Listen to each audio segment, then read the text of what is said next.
A big move is coming for the Dallas Cowboys.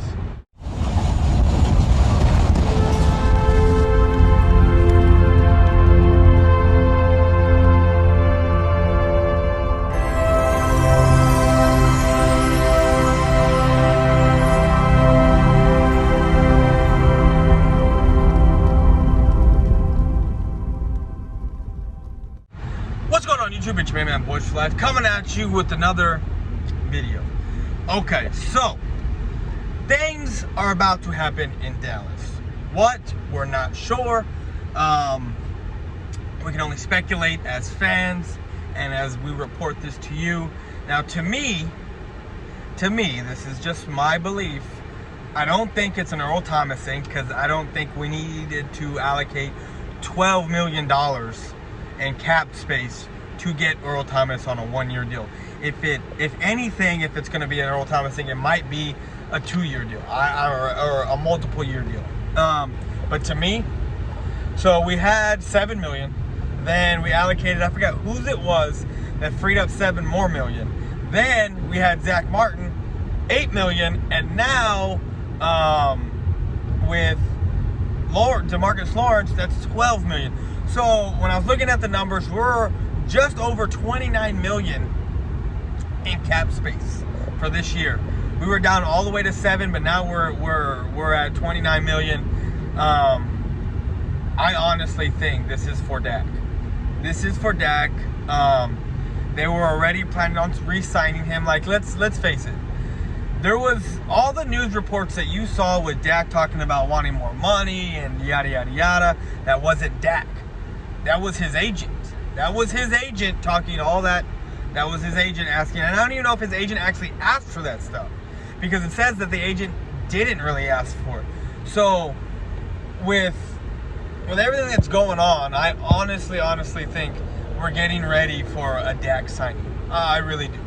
I really do. And to me, it doesn't matter if we sign him this year or what. I mean, the writing, I don't want to say the writing's on the wall, but the mess has been made already with what we're going to have to pay him, even though I don't agree with it, but because it's the market and that's what the market calls for, because of everything else that has been, all the other quarterbacks that were due a contract, that got a contract, that were big contracts, now it's Dak's turn. It's Dak's turn. And the Cowboys are going to pay it. You just wait and see. It's going to happen. I mean, I'm good with it. I just don't think that's the money he should get. I don't think a lot of these quarterbacks, that's the money they should get. Because, let's face it, they haven't done anything. They haven't won a Super Bowl. None of these quarterbacks have done shit. And even Wentz. Like, you can even throw Wentz in there. Yes, he has the ring. Yes, he helped them get there. But do we know for sure that he would have got them to the promised land if he had stayed healthy? We don't know. So all this money that's being thrown around for these quarterbacks, I mean, it is what it is. And I really think that that's what's going to happen. I really think that the Cowboys are freeing up all this money to pay Zeke next year. I mean, not Zeke, I'm sorry. Dak next year. I really do. Because with the cap coming down next year because of what's going on right now, they're trying to make money for future. They're trying to free up space for the future. They need that extra money for the Dak signing. That's what I think it is. Now, I won't be that surprised if we give some of that money to an Earl Thomas for a one-year deal. Listening to Cowboy Kronk, he explained something about a veteran's contract that I'm all for. You know, shout out to him for getting that, from him looking that up and relaying that information to us. So if Earl Thomas were to sign something like that, I'm okay with it, but at the end of the day, I really don't think this has anything to do with Earl Thomas. I really don't.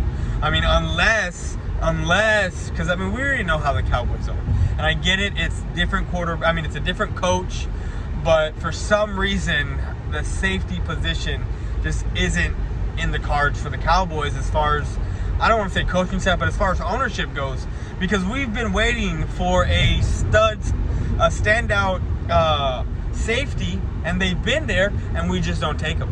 We just do not take them. And as we all know, Jerry Jones is the GM that drafted for such a long time that he's not a big guy on.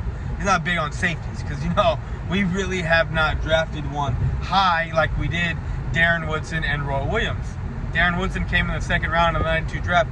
Roy Williams came in, he was our first round pick, and I forget what year that he came into the league. I think it was like 02, somewhere around there. But we haven't picked a safety like that since. So, I mean, it is what it is. I'm just get Dak signed, and honestly, after what I've listened to, what I've heard on TV, which I don't even listen to those guys anymore. I'm just indifferent about the whole situation. I think everyone that is on the left side, that's like, yeah, like, he said nothing wrong, or he did nothing wrong as far as Skip Bayless goes. I think pump your brakes, and then I think over here where it's like I hear every Cowboy fan under the sun, and you're talking shit about Skip. Y'all need to pump your brakes too, just because you need to see both sides of the coin as an owner side, and then when it comes to a player, just you need to see both sides, in which I can see. I mean, I'm not saying I've ever been depressed, but everybody in their life has gone through some sort of, like, I don't want to say depression stage, but some sort of like down, like you're down, like you're not, you're like, I don't feel myself. And some people snap out of it, some people don't. You just got to take into all all variables of a person's life. And I honestly think that because of what's going on, Dak's about to get paid. Like, I really do, especially if he shows out this year, which I think he will. I cannot wait for Sunday. I honestly think Dak this money is being allocated for Dak and no one else. It's only for him. But that's all I got, guys. I'm out. Peace.